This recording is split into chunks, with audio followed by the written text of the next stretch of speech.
بسم اللہ الرحمن الرحیم۔ یہ خود قبول کر رہا ہے تو اسے اس کا موقع دے دو۔ تمہیں اسے کیا غرض ہے کہ یہ کس طرح کرے گا؟ جب کرے گا کچھ تو تم بھی ساتھ ہی ہوگے اس کے، دیکھ لینا کس طرح کیا ہے اس نے۔ ہاں یہ بھی ٹھیک ہے، اچھی بات ہے جیلانی، چلو پھر آج تمہاری قیادت میں چل کر گھیرتے ہیں اس اسرائیلی کو۔ کھانے سے فارغ ہو کر میں اور آبی دوبارہ اسی کمرے میں آ بیٹھے جہاں ٹیلی فون رکھا تھا۔ فیروز آئزک کے ٹھکانے پر جلگار کرنے کے لیے ضروری تیاریاں کرنے کی غرض سے کہیں چلا گیا۔ شرافت علی کو فون کرنے کا جو وقت مقرر کیا تھا میں نے، اس میں ابھی 15 منٹ باقی تھے۔ ہمارے کمرے میں آتے ہی زلیخا ہمارے پیچھے چائے لے کر آ گئی، مگر اس بار اس نے ہمارے ساتھ کوئی بات نہیں کی۔ چائے رکھ کر فوراً ہی واپس چلی گئی تھی۔ وہ شاید ناراض ہو گئی تھی وہ ہم سے۔ ٹھیک 1 گھنٹے کے بعد میں نے حسب پروگرام شرافت علی کو فون کیا، لیکن دوسری طرف سے شرافت علی کے بجائے لیزی کی آواز سن کر مجھے حیرت کا ایک شدید جھٹکا لگا تھا، مگر میں نے اسے اپنے بارے میں کوئی غلط رائے قائم کرنے کا موقع نہیں دیا۔ فوراً ہی خود کو سنبھال کر پوچھا، مجھے امید تھی تم اب تک گھر پہنچ گئی ہوگی، اسی لیے میں نے فون کیا تھا اس وقت۔ جی ہاں، آپ نے صحیح اندازہ کیا تھا، میں کوئی 15 منٹ پہلے گھر پہنچی ہوں، لیکن آپ کہاں ہیں؟ گھر کیوں نہیں پہنچے ہیں؟ وہ بیچارہ شرافت علی بھی 2 گھنٹے یہاں بیٹھ کر گیا ہے ابھی۔ اچھا، اس غریب کا تو مجھے خیال ہی نہیں آیا۔ بالکل، میں ذرا ادھر اپنے ایک پرانے دوست کے ساتھ ہوں، ایک عرصے کے بعد آج اچانک مل گیا ہے یہ۔ تم بتاؤ جیرالڈ کا کیا حال ہے؟ اب اس کی طرف سے بڑی فکر لگی ہوئی ہے مجھے۔ جی ہاں، وہ تو ہونا ہی چاہیے، اس کی حالت خطرے سے باہر ہے۔ بروقت طبی امداد مل جانے کی وجہ سے خطرہ ٹل گیا ہے، مگر مکمل طور پر صحت یاب ہونے میں تو وقت لگے گا۔ کافی بڑا زخم ہے، اندر گردہ تک متاثر ہو گیا ہے۔ شکر ہے خدا کا جان بچ گئی اس کی، ورنہ اس ذلیل آبی نے تو اس غریب کا کام ہی تمام کر دیا تھا۔ میں نے کہا، نہیں جناب علی، اس میں آبی صاحب کا کوئی قصور نہیں ہے، اس نے خود ہی اپنی موت کا سامان کیا تھا۔ اسے آبی کے سامنے اس طرح کی باتیں نہیں کرنا چاہیے تھیں۔ اشتعال انگیزی جیرالڈ کی طرف سے ہوئی تھی، جس کا نتیجہ سامنے آ گیا ہے۔ مسٹر آئزک کو میں نے ساری صورتحال سے آگاہ کر دیا ہے، وہ بھی جیرالڈ کی اس حرکت سے خوش نہیں تھے، بہت ناراض ہوئے ہیں وہ اس بات سے۔ وہ کہہ رہے تھے کہ میں نے خواہ مخواہ طبی امداد پہنچا کر جان بچائی اس کی، اسے تو مر ہی جانا چاہیے تھا۔ نہیں، میں نے مصنوعی ہمدردی کا اظہار کرتے ہوئے کہا، وہ ان کا ایک پرانا اور نہایت قابل اعتبار ساتھی ہے، اس کے بارے میں ایسے الفاظ زبان سے ادا نہیں کرنا چاہیے انہیں، اس سے دوسروں کا اعتماد مجروح ہو جائے گا۔ آپ جانتے نہیں ہیں جناب علی، اس میں کچھ دنوں سے بہت خود سری آ گئی تھی، سبھی کو شکایت پیدا ہو گئی ہیں اس سے، اس کے لیے کسی کے دل میں ہمدردی نہیں ہے۔ یہ بھی سننے میں آیا ہے کہ کچھ عرصہ سے وہ مسٹر آئزک کی جگہ حاصل کرنے کے خواب دیکھ رہا تھا۔ اچھا، اتنا ذلیل آدمی ہے وہ؟ اور حیرت کی بات یہ ہے کہ مسٹر آئزک اس شخص کو برداشت کر رہے ہیں، کوئی کارروائی نہیں کی انہوں نے اس کے خلاف اب تک۔ ایسے خطرناک شخص کو تو ایک دن بھی ساتھ نہیں رکھنا چاہیے۔ کسی حد تک آپ کی یہ بات درست ہے جناب علی، اس کی تمام مخالفانہ سرگرمیاں مسٹر آئزک یا ان کے مخلص ساتھیوں تک ہی محدود رہی ہیں۔ اس نے تنظیم سے سرکشی کبھی نہیں کی اور نہ ہی اس کی ذات سے تنظیم کو کوئی نقصان پہنچا ہے کبھی اس کا۔ وہ بے حد وفادار رہا ہے، اس لیے اس کے خلاف کوئی کارروائی نہیں کی جا سکی ہے جناب علی۔ تنظیم میں افراد کی ذاتی حیثیت کچھ نہیں ہوتی، اجتماعی مفاد کے لیے ایک یا چند افراد کو قربان کیا جا سکتا ہے۔ جیرالڈ چونکہ تنظیم کے لیے بہت مفید شخص رہا ہے، اسی وجہ سے مسٹر آئزک اسے ترا دیتے رہے ہیں۔ اپنی ذاتی مفاد کی خاطر وہ ایک کارآمد شخص سے تنظیم کو محروم نہیں کرنا چاہتے۔ بے شک جب مسئلہ اجتماعی مفاد کا ہو تو افراد کی اہمیت ختم ہو جاتی ہے۔ ایک بڑی تنظیم میں جس کے پیش نظر بڑے اور نیک مقاصد بھی ہوں، کسی فرد کی ذاتی حیثیت کچھ نہیں ہوتی، مقصد کے اصول کی خاطر بڑے سے بڑے اہم ترین شخص کو قربان کیا جا سکتا ہے۔ ہاں، یہ ٹھیک کہہ رہے ہیں آپ جناب علی، لیکن ہماری تنظیم کے کے مقاصد اب اتنے نیک بھی نہیں ہیں کہ جیرالڈ جیسے اقتدار پرست پر مسٹر آئزک جیسے شخص کو قربان کر دیا جائے۔ اس کی بے اعتدالیاں اسی وقت تک برداشت کی جا سکتی ہیں جب تک اس کا کوئی نعم البدل نہیں تھا ہمارے پاس۔ اب ہمیں اس کی بالکل ضرورت نہیں رہی ہے، چنانچہ اب وہ یہاں نہیں رہے گا۔ کیا مطلب؟ تو کیا اب اس کا نعم البدل تلاش کر لیا گیا ہے؟ کون ہے وہ شخص جسے اس کی جگہ دی جا رہی ہے؟ جی ہاں، اس کا نعم البدل مل گیا ہے اور آپ کے لیے یہ خوشخبری ہے جناب علی کی اس کی جگہ آپ کام کریں گے اب۔ کیا کہہ رہی ہو لیزی تم؟ یہ کیسے ہو سکتا ہے؟ یہ اتنا بڑا اور اہم فیصلہ کس نے کیا ہے آخر؟ یہ فیصلہ ہائی کمان کا ہے جناب علی۔ اس کی تفصیل میں آپ کو ملاقات ہونے پر بتا دوں گی، فون پر اتنی طویل نہیں کی جا سکتی۔ بس اب جلد از جلد گھر پہنچنے کی کوشش کیجئے، میں انتظار کر رہی ہوں آپ کا۔ ٹھیک ہے، لیکن میں جلدی نہیں آ سکوں گا، تمہیں کچھ دیر انتظار کرنا ہوگا، میں نے جواب دیا۔ کوئی بات نہیں، میں انتظار کر رہی ہوں، ویسے بھی اب مجھے کہیں جانا نہیں ہے، گھر پر ہی رہوں گی میں، لیزی نے کہا۔ میں ریسیور رکھ کر حیران و پریشان سا آبی کو تکنے لگا۔ آبی بولا، کیا بات ہے بھائی، کیا کہہ دیا ہے اس بنت یہود نے؟ تیری تو حالت ہی بدل گئی ہے یکدم، کچھ بتا تو کس بات نے تجھے اس قدر حیرانی میں مبتلا کر دیا ہے؟ یار میری تو عقل ہی گم کر دی ہے اس اسرائیل زادی نے، سمجھ میں نہیں آ رہا کیا سمجھوں اسے۔ میں نے کہا، اوئے کچھ دس دے صحیح ہویا کی ہے؟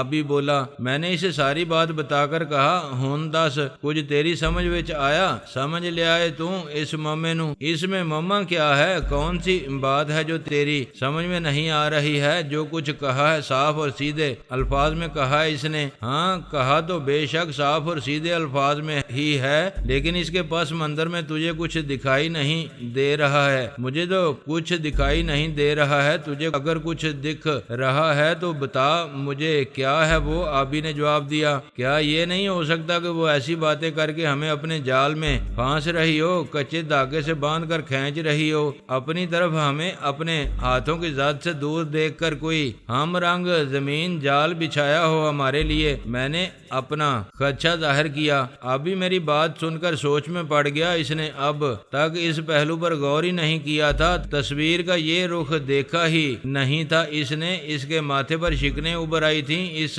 گھڑی۔ بات تو تیری کچھ ٹھیک ہی لگتی ہے جلانی، وہ سوچتے ہوئے بولا، لیکن سوال یہ ہے اس کا پتہ کس طرح چلے گا کہ لیزی کہ ان الفاظ کی حقیقت کیا ہے؟ میں نے پوچھا۔ مگر یار یہ لیزی کہاں سے آ ٹپکی درمیان میں؟ وہ شرافت علی کہاں چلا گیا؟ اس سے بات نہیں ہوئی تیری؟ آبی نے پوچھا۔ وہ لیزی کے آ جانے کی وجہ سے اپنے گھر چلا گیا ہے، شاید اس نے لیزی کو ہمارے بارے میں کچھ نہیں بتایا ہے، اس سے یہی کہا ہے اس نے کہ وہ وہاں بہت دیر سے بیٹھا ہوا ہے، ہمارا انتظار کر رہا تھا، لیکن ہم دونوں نہ جانے کہاں چلے گئے ہیں، اسے کچھ پتا نہیں ہے۔ تو پھر اس کے گھر فون کر کے بات کرو اس سے، شاید لیزی نے اسے بھی کچھ بتایا ہو اور وہ کوئی مناسب مشورہ دے سکے۔ ہاں یہ ٹھیک کہا تو نے، اس کا تو دھیان ہی نہیں رہا مجھے۔ میں نے دوبارہ ریسیور اٹھا کر شرافت علی کے نمبر ڈائل کرنا شروع کر دیے۔ فون کسی خاتون نے اٹھایا تھا، مگر جب میں نے اس سے کہا مجھے شرافت علی سے بات کرنا ہے تو 1 منٹ ہولڈ کرنے کو کہا، اور پھر 1 منٹ سے بھی کم وقت میں شرافت علی کی آواز سنائی دی۔ میں نے اسے کہا، تم وہاں سے کیوں چلے آئے بھائی؟ وہ بولا، پہلی بات تو یہ کہ وہاں وہ تمہاری لیزی بیگم پہنچ گئی تھی، اب اس کی موجودگی میں ہم کھل کر تو باتیں نہیں کر سکتے تھے۔ دوسرا، لیزی کی زبانی جو کچھ مجھے معلوم ہوا، اس کے بعد بات کرنے کی تو کوئی بات رہی نہیں تھی، لہذا میں نے وہاں سے ٹال جانا ہی بہتر جانا۔ یہ مجھے یقین تھا کہ میں بنگلے پر نہیں ملوں گا تو تم مجھے یہاں ضرور فون کرو گے، یہاں میں تم سے کھل کے مرضی کے ساتھ باتیں بھی کر سکوں گا۔ لیزی نے تمہیں کیا بتایا تھا جس کے بعد تم مطمئن ہو گئے تھے ہماری طرف سے؟ میں نے سوال کیا۔ تمہاری کوئی بات نہیں ہوئی ہے اس سے؟ کیا بنگلے سے کسی نے فون ریسیو نہیں کیا تمہارا؟ وہ حیرت زدہ انداز میں بولا، نہیں ایسی بات نہیں ہے، وہاں لیزی نے بات کی تھی مجھ سے، اور اس نے جو کچھ کہا ہے نہ جانے کیوں میرا دل نہیں چاہ رہا ہے اس پر یقین کرنے کو۔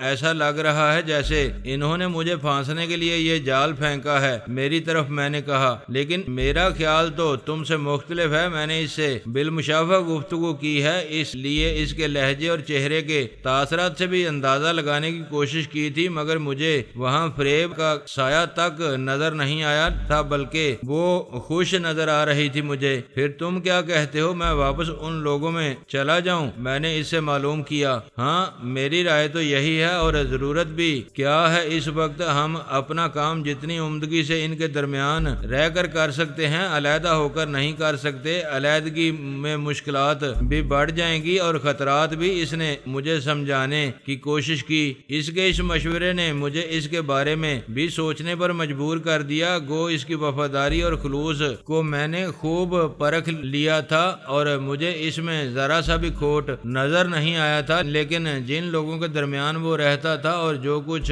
وہ کر رہا تھا اب تک اس کے پیش نظر اس کی طرف سے دھڑکا تو ہر لمحے رہتا تھا کہ نہ جانے کب اس کی وفاداریاں بدل جائیں، پتہ نہیں کون سا حادثہ یا واقعہ اسے دوبارہ ہم سے پھیر دے۔ اس کے باوجود اس پر اعتماد کیے بغیر کوئی چارہ بھی نہیں تھا۔ اب تک تو وہ ہر آزمائش میں پورا ہی اترا تھا، مگر پھر بھی میرے دل میں اس کی طرف سے طرح طرح کے وسوسے جنم لینے لگے تھے۔ چنانچہ میں نے اسے ایک اور کسوٹی پر پرکھنے کا فیصلہ کیا۔ میں نے اس سے کہا، ٹھیک ہے، اگر تم کہتے ہو تو میں واپس چلا جاتا ہوں، لیکن آج رات ہم نے آئزک کے ٹھکانے پر کچھ ہنگامہ کرنے کا پروگرام بنایا ہے، لہٰذا یہ کام کرنے کے بعد ہی میں بنگلے میں واپس جاؤں گا۔ لیکن تم وہاں کیا کرو گے؟ اور اگر گڑبڑ کے دوران تم یا آبی وہاں کسی کی نگاہ میں آ گئے تو پھر تمہاری واپسی تمہارے لیے خوفناک ثابت ہوگی۔ میری بات مانو جیلانی، ابھی ایسی کوئی حرکت مت کرو۔ ان پر ہاتھ ڈالنا اسی وقت مناسب ہوگا جب یہ اطمینان ہو جائے گا کہ اب ان کے لیے بچنے کا کوئی راستہ نہیں رہا ہے۔ دشمن پر اوچھا ہاتھ ڈالنا ہمیشہ نقصان دہ ہوتا ہے۔ ہاں یار،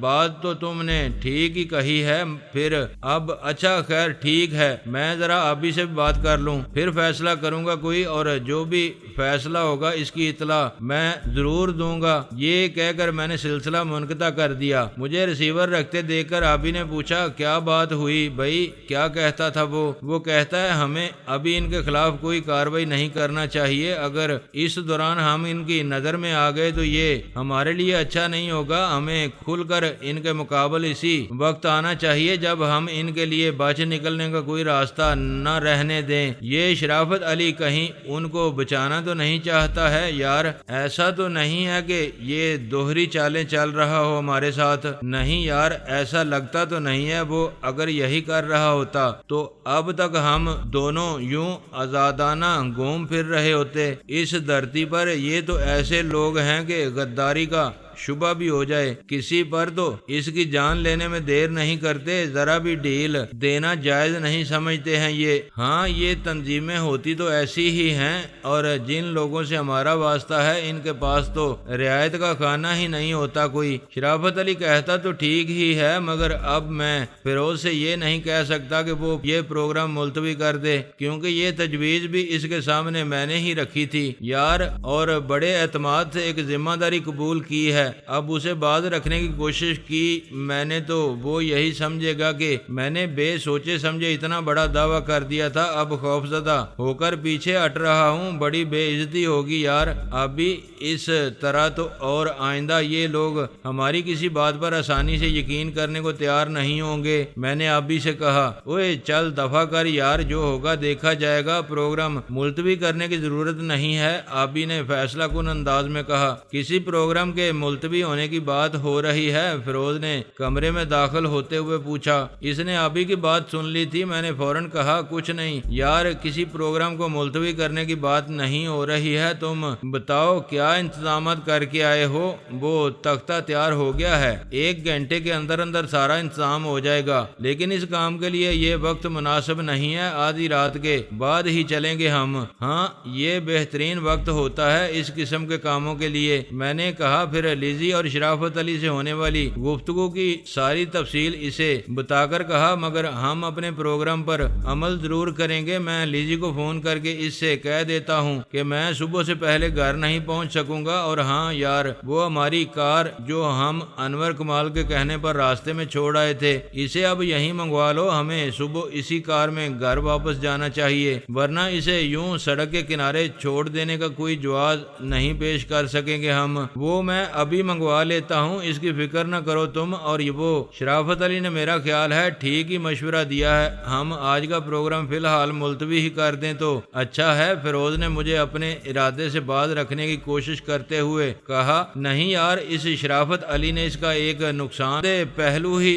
دیکھا ہے، بس مفید پہلو نظر نہیں آیا ہے اسے۔ اس کارروائی سے ایک فائدہ یہ ہوگا ہمیں کہ اس طرح دشمن بوکھلا جائے گا، وہ یہ جاننے کے بعد کوئی قوت اس کے ارادوں کی راہ میں مزاحم ہو گئی ہے، اپنی تمام سرگرمیاں ترک کر کے اس کا پتہ چلانے کی کوشش میں مصروف ہو جائے گا، اور یوں جب تک ہم اس کے خلاف بھرپور کارروائی کرنے کے قابل ہوں گے اس وقت تک وہ ہمیں زیادہ نقصان نہیں پہنچا سکے گا۔ دشمن کو اپنی سرگرمیاں ملتوی کرنے پر مجبور کیا جا سکتا ہے۔ اس طرح آبی نے کہا۔ آبی کی اس بات نے مجھے ایک اور راہ سجھا دی۔ میں نے کہا، یہ تو نے بہت اچھی بات سجھائی ہے یار آبی، یہ تو نے بالکل ٹھیک کہا ہے، ان کی سرگرمیاں روک دینا بھی بہت بڑا کام ہے، لہذا محض ہنگامہ آرائی اتنی سود مند نہیں ہوگی۔ احتیاطی تدابیر کو ایک طرف رکھ دو فیروز، اب ہم سیدھے راستے سے اندر چلیں گے۔ آئزک کے خاص کمرے کے باہر کچھ چرسی اور نشہ باز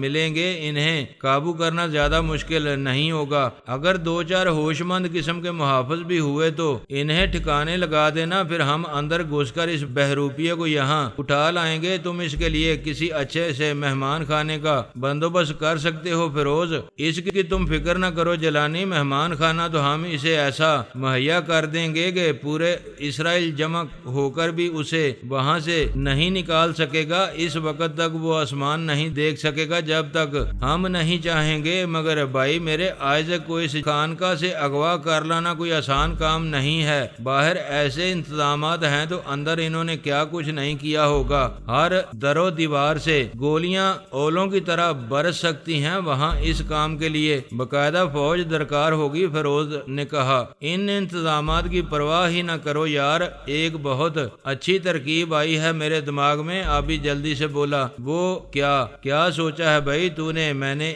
اس سے پوچھا۔ ہم 6 آدمی چلیں گے وہاں، کسی گاڑی میں بھر کے 2 تو میں اور جیلانی ہیں ہی۔ فیروز تم اپنے ساتھ 3 بہترین لڑاکے اور لے لو، ہم آستانے کے سامنے گاڑی روکیں گے، پہلے تم چاروں نیچے اترنا اس طرح کہ تمہارے ہاتھ اپنے اپنے سروں پر رکھے ہوں گے، پھر میں اور جیلانی ہاتھوں میں پستول پکڑے گاڑی سے اتریں گے اور تم چاروں کو کور کر کے آستانے کی طرف لے جائیں گے۔ ہمارے اس طرح وہاں پہنچنے کہ آئزک کو کسی نہ کسی طرح خبر ہو ہی جائے گی، وہ یہی سمجھے گا کچھ لوگوں کو پکڑ کر اس کے پاس لائے ہیں، چنانچہ ہمیں کسی رکاوٹ کے بغیر اس تک پہنچنے کا موقع مل جائے گا۔ اس کے بعد اچانک یہ ڈرامہ ختم کر کے اصل کھیل شروع کر دیں گے۔ میں سمجھتا ہوں 6 آدمیوں کو اس ایک شخص پر قابو پانے میں زیادہ دشواری نہیں ہوگی، کیوں جیلانی کیا کہتا ہے تو؟ حقیقی مسئلے کے آبی نے فاتحانہ انداز میں مسکراتے ہوئے پوچھا۔ بڑا سازشی ذہن ہے بھائی تیرا آبی، ایسے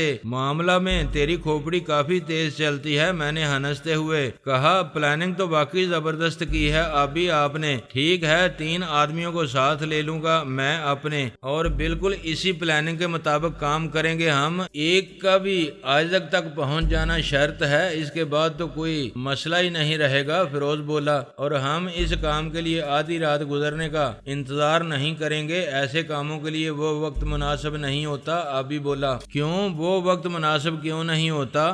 رات کے اس حصے میں عموماً لوگ سو رہے ہوتے ہیں، فیروز بولا۔ ہاں، عام لوگ تو واقعی بے خبر ہوتے ہیں اس وقت، جن سے ہمارا واسطہ ہے وہ عام لوگ نہیں ہیں، وہ جانتے ہیں دشمن پر شاب خون مارنے کے لیے وہی وقت مناسب ہوتا ہے، چنانچہ وہ لوگ اس وقت ہی غفلت سے بیدار ہوتے ہوں گے۔ آدھی رات کے بعد وہاں محافظ زیادہ ہوتے ہوں گے، لہٰذا ہم 10 اور 11 بجے کے درمیان کسی وقت پہنچے تو اچھا ہے۔ دیکھا فیروز، میں غلط تو نہیں کہتا تھا نا کہ منصوبہ بنانے میں اس کی کھوپڑی بہت تیز کام کرتی ہے؟ میں نے آبی کو توصیفی نظروں سے دیکھتے ہوئے کہا، یہ تو واقعی بالکل صحیح بات کی ہے انہوں نے میرے سامنے کی بات ہے، اور حیرت یہ ہے کہ ہمیں اس کا خبر نہیں آ سکا۔ فیروز بولا، تم تو یار بہت کام کے آدمی ہو، یہی وجہ ہے کہ جیلانی تمہاری آزادی کے لیے سب کچھ کرنے کو تیار شکار ہو جاتے تھے تمہاری غیر موجودگی میں، اپنے آپ کو نامکمل سمجھتے تھے، حالانکہ اس وقت بھی بڑے بڑے کام کیے ہیں انہوں نے۔ بس جناب یہ محبت ہی تو ہے اس کی جس نے مجھے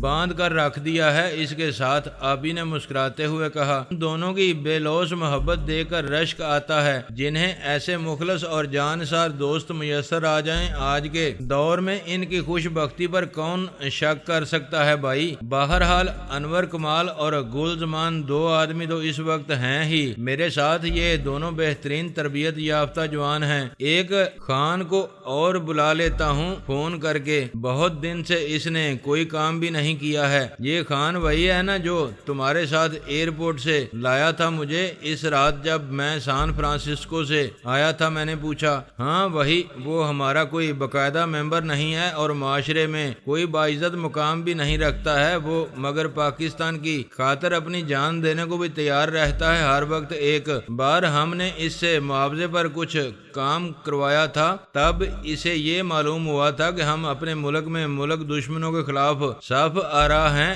اس کے بعد جب بھی اس کی ضرورت ہوئی وہ بھاگا چلا آیا میرے پاس، اور اب کسی کام کا معاوضہ بھی نہیں لیتا ہے وہ۔ بڑی عقیدت ہے اسے اپنے وطن سے، فیروز نے بتایا۔ ہاں یار، کون بد نصیب ہوگا جو اپنے وطن کی محبت سینے میں نہ رکھتا ہوگا۔ اپنا گھر اپنا ملک کسے پیارا نہیں ہوتا؟ ابھی بولا۔ یہ بات نہ کہو ابھی، ہماری بد نصیبی یہی ہے کہ ہم میں ایک طبقہ ایسا بھی ہے جو اپنے ملک سے اتنی محبت نہیں رکھتا ہے جتنی محبت اپنے نظریات سے رکھتا ہے۔ یہ بڑے انتہا پسند لوگ ہیں، وہ چاہتے ہیں کہ یہ ملک یا تو ان کے پسندیدہ راستے پر چلے یا پھر سب کچھ ختم ہو جائے۔ یہ خود تو کسی کا رنگ قبول کرنے کو تیار نہیں ہوتے، کسی کی اچھی سے اچھی بات سننے پر آمادہ نہیں ہوتے، اور چاہتے ہیں کہ ساری دنیا ان کے رنگ میں رنگ جائے، ان کی آواز کے سوا کوئی آواز سنائی نہ دے، ان کے سوا کسی کے الفاظ کی بازگشت باقی نہ رہے۔ جو کچھ ہو ان کی مرضی کے مطابق ہو یا پھر کچھ بھی نہ ہو، حکمرانی کا تاج یا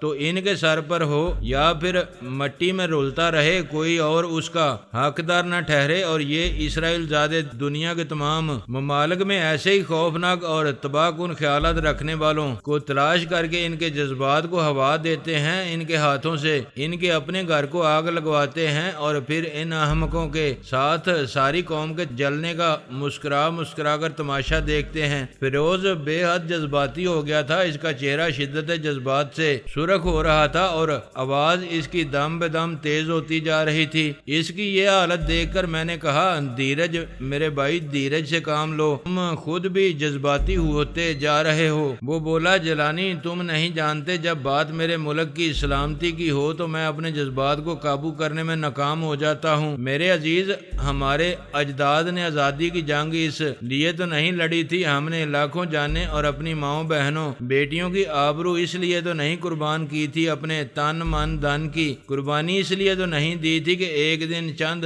سر پھرے عالم دیوانگی میں اٹھیں اور محض ایک نظریے کو پھلتا پھولتا دیکھنے کے لیے اس ملک کی اینٹ سے اینٹ بجا دیں، اور وہ نظریہ بھی اللہ کی ماتوب قوم یہودیوں کا عطا کردہ ہو، یا چند اقتدار پرست لوگ اپنے سر پر تاج سجانے کی آرزو پوری کرنے کے لیے اپنے آقاؤں کو پوری قوم کی آزادی سلب کرنے کی دعوت دینے لگیں، کیونکہ قوم نے انہیں کبھی اقتدار کا اہل نہیں سمجھا، لہذا وہ قوم کو آزادی کا مستحق نہیں جانتے۔ ہاں یار، یہ ایک المیہ تو ہے ہمارے ساتھ، اگر ہماری طرح پاکستان سے محبت رکھنے والے تمام ہی لوگ اٹھ کھڑے ہوں، یہ عہد کر کے اب ایک بھی دشمن وطن باقی نہیں رہنے دیں گے، تو یہ مسئلہ چند روز میں بالکل ختم ہو جائے گا، یہ یقین ہے مجھے۔ میں نے کہا، اوے چھاٹ یار، اتنی فرصت ہے کسے جو اتنے بڑے مسائل پر سر کھپائے؟ یہاں تو لوگ آٹے دال کا مسئلہ ہی اس قدر الجھا چکے ہیں کہ ایک عام آدمی دال روٹی کے سوا کچھ سوچنے کے قابل ہی نہیں رہا ہے۔ حکمران ٹولہ سمجھتا ہے کہ اس طرح عوام کو اس کا محاسبہ کرنے کا موقع نہیں مل سکے گا، لیکن انہوں نے یہ کبھی نہیں سوچا کہ عوام اگر اپنے مسائل میں الجھ کر امور مملکت کی طرف سے غافل ہو جائیں گے تو خود انہیں جب اپنی عوام کی ضرورت پڑے گی تو ان کا ساتھ کون دے گا؟ آج کے دور میں عوام کی مدد اور حمایت کے بغیر کس کی اقتدار کی کرسی مضبوط رہ سکتی ہے؟ عوام کا سیلاب تو بڑے بڑے پہاڑوں کو بہا لے جاتا ہے۔ ابھی بولا، ہاں یار یہ بھی ٹھیک ہی کہہ رہا ہے تو، یہ سب عوام کو حکومت سے دور رکھنے کا ہی نتیجہ ہے۔ بہرحال ہم تو اپنی سی کوشش کرتے ہی رہیں گے بھائی جی، اور ساتھ ہی دعا بھی کرتے رہو کہ رب کریم اس ملک پر، اس قوم پر اپنا کرم رکھے۔ میں نے کہا۔ فیروز نے اٹھ کر ٹیلی فون کی طرف جاتے ہوئے کہا، میں خان کو فون کر دوں کہ 10 بجے تک وہ آ جائے یہاں، بشرطے کہ وہ مل جائے۔ آج کل وہ گھر پر مشکل ہی سے ملتا ہے، پتہ نہیں کہاں سے چھپر پھاڑ کے دے دیا ہے اسے خدا نے، بس وہی ٹھکانے لگانے میں مصروف ہے وہ۔ کیا مطلب ہے تمہارا؟ کیا کہیں سے بہت زیادہ مال مل گیا ہے اسے؟ میں نے پوچھا۔ کرتا کیا ہے وہ؟ لوگوں کے اپنے مال کی طرف سے غافل ہونے کا منتظر رہتا ہے، بس یہی پیشہ ہے اس کا۔ فیروز ہنستے ہوئے بولا، یعنی یہ کہ چوریاں کرتا ہے، اٹھائی گیرا ہے وہ؟ میں نے چونکتے ہوئے کہا، نہیں بھائی جیلانی، ایسے برے الفاظ استعمال نہ کریں اس کے لیے، آخر تو اپنا ساتھی ہے وہ۔ فیروز نے کہا، میں نے کہا، اور مال مفت ٹھکانے لگانے کا کام اگر میرا اندازہ غلط نہیں ہے تو وہ اس رات کے بعد سے ہی کر رہا ہے، جس رات میں نے اور لیزی نے امریکہ سے آنے کے بعد چند گھنٹے تمہاری کوٹھی میں گزارے تھے۔ اوہ! فیروز ٹیلی فون کے نمبر ڈائل کرتے ہوئے چونک کر میری طرف دیکھتے ہوئے بولا، یہ اندازہ کیسے قائم کیا تم نے؟ پہلے میری بات کا جواب دو، میں نے غلط اندازہ تو قائم نہیں کیا ہے نا؟ میرا خیال ہے تم ٹھیک ہی کہہ رہے ہو، مگر میری سمجھ میں نہیں آیا تم نے ایسا کیوں کہا؟ کوئی خاص بات ضرور ہے اس کے پیچھے۔ ہاں، اور وہ خاص بات یہ ہے کہ اس رات میری اٹیچی میں کوئی 2 لاکھ روپے کی مالیت کے ہیرے موجود تھے جو کوٹھی کے جانے کے بعد مجھے اٹیچی میں نہیں ملے، حالانکہ میں نے سونے سے پہلے ہی انہیں اٹیچی میں رکھا تھا۔ میں نے اسے بتایا۔ وہ ریسیور کریڈل پر پٹک کر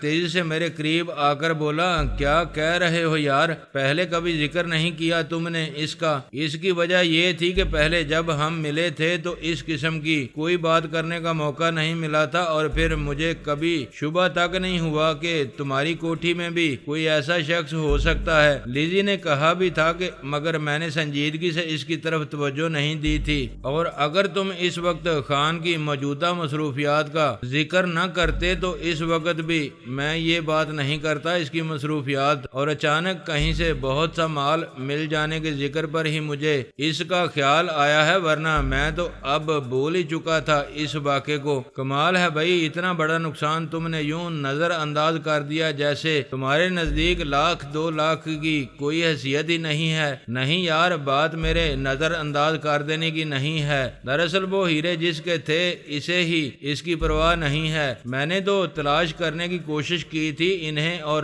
بھاگ دوڑ بھی خاصی کی تھی، مگر ہیروں کے مالک نے خود ہی کہہ دیا گم ہو گئے تو جانے دو، ان کی تلاش میں وقت برباد کرنے کے بجائے دوسرے اہم کاموں کی طرف توجہ دو۔ لہٰذا میں نے بھی زیادہ تگو تو نہیں کی، پھر سوچا یہی تھا میں نے کہ کسی غریب کا بھلا ہو گیا ہے، اس سے تو ہو جانے دو۔ دمن نے بھی تو اسے چوروں ہی سے حاصل کیا تھا، چنانچہ کوڑیوں کے مول ہی لیا ہوگا۔ یوں بھی اس دولت کے پجاری کے پاس کمی تو نہیں ہے مال و زر کی۔ اچھا، تو ڈاکٹر دمن کے تھے وہ ہیرے، اس نے تمہارے ذریعے اسمگل کیا ہوگا انہیں یہاں؟ فیروز نے پوچھا۔ ہاں، جو پلاسٹر چڑھایا گیا تھا ٹانگوں پر میری، اس پلاسٹر میں چھپائے گئے تھے وہ سب ہیرے۔ میں نے بتایا، اس رات میں نے تمہاری کوٹھی میں ہی پلاسٹر کاٹا تھا اور اسے اپنی اٹیچی میں رکھ دیا تھا۔ شاید خان نے مجھے پلاسٹر کاٹتے ہوئے کہیں چھپ کر دیکھا ہوگا۔ کاٹنے کے دوران اس میں سے 2 ایک پلاسٹر سے نکل کر گر بھی پڑے تھے،